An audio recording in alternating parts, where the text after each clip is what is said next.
High বন্ধুরা, রেমাল ঝড়ের পর তোমরা সবাই কেমন আছো? কোথায় কোথায় ঝড় হয়েছে জানি না, আমাদের এখানেও ঝড় হয়েছে, তো কম হয়েছে, অনেকটা হয়নি।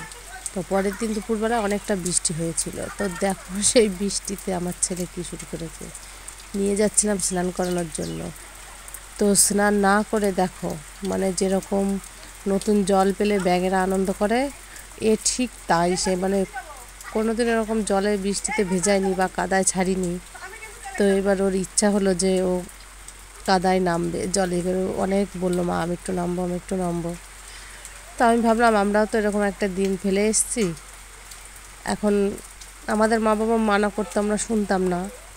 তো এখন ছেলেপেলেদের একটু বেশি শাসনে রাখা হয় বলে ওরা সেই ছোট্টবেলাটা সব হারিয়েই গেছে, ওরা খুঁজেই পায় না। কিন্তু আমরা তো মিস করি। তো সেটাই ভেবে ওকে একটুখানি ছেড়ে দিলাম যে নতুন জল পেয়ে তুই একটু ব্যাঙের মতন লাফালাফি কর। তো দেখো প্রায় আধা ঘন্টা ধরে ও উঠোনে মানে এরম করে ফেলেছে, মনে হচ্ছে উঠোনে ধান লাগানো যাবে। শুধু দেখো যে ও প্রথমবার এরকম জল কাদা বৃষ্টিতে ভিজে ও কত আনন্দ পাচ্ছে।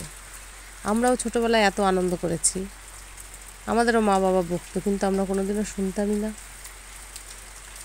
দেখো শুধু কি করছে, এত বলছি যে ওখানে কিছু হয়তো আছে, কেটে যাবে, ছুঁড়ে যাবে, ও শুনছেই না, বলছে না আমি উঠবই না। দেখো কে কে করেছো এরকম ছোটোবেলায়, মনে আছে? মনে পড়ে এসব দেখে? আমার তো সত্যি সত্যি আমিও ভাবছিলাম যে ওর সঙ্গে গিয়ে চলে যাই।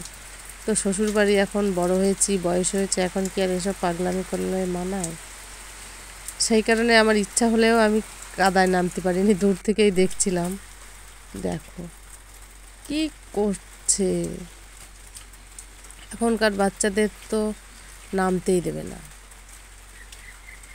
লাঠি নিয়ে পিটাবে, ওট ওট ওট ওট।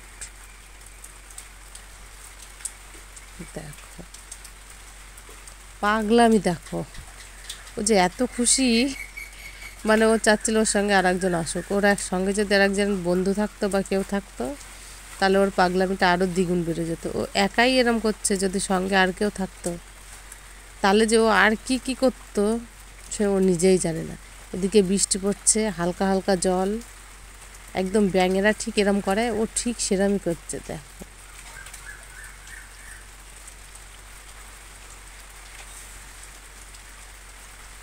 এসব ভিডিও দেখলে মনে হয় কি আমাদের সেই ছেলেবেলাগুলো কোথায় হারিয়ে গেছে, আর ফিরে আসবে কি না।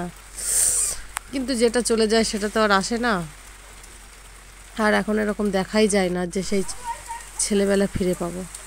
তো দেখো অনেকক্ষণ পরে এবার তো আর রাখা যায় না, সর্দি জ্বর হতেই পারে। তো এবার দেখো ওকে এত চেষ্টা করছি, এত বলছি চল চল, ও বলছে কি আমার পা ধরে টেনে নিয়ে যাও। পা ধরে টেনে নিয়ে যাওয়া কি সম্ভব? পা ধরে টেনে নিয়ে গেলেও ওখানে কিছু থাকলে ছিঁড়ে যাবে, ছুঁড়ে যাবে, এরমভাবে উঁচু করে যাওয়া সম্ভব? দেখো আমি নিয়ে যাওয়ার চেষ্টা করছি, ও যাবেই না। এত বকা দিচ্ছে, এত কিছু বলছে, বলছে আর একটু থাকি, আর একটু থাকি। দেখ না পেরে লাস্টে লাঠি নিয়ে আসলাম, তবেই লাঠির ভয় তাই উঠলো। তো বন্ধুরা, আমার ছেলের এই কাণ্ড তোমাদের কেমন লাগলো, আর এটা দেখে কার কার ছেলেবেলা মনে পড়ে গেল অবশ্যই আমাকে জানিও। ততক্ষণ তোমরা ভালো থেকো, সুস্থ থেকো, টাটা।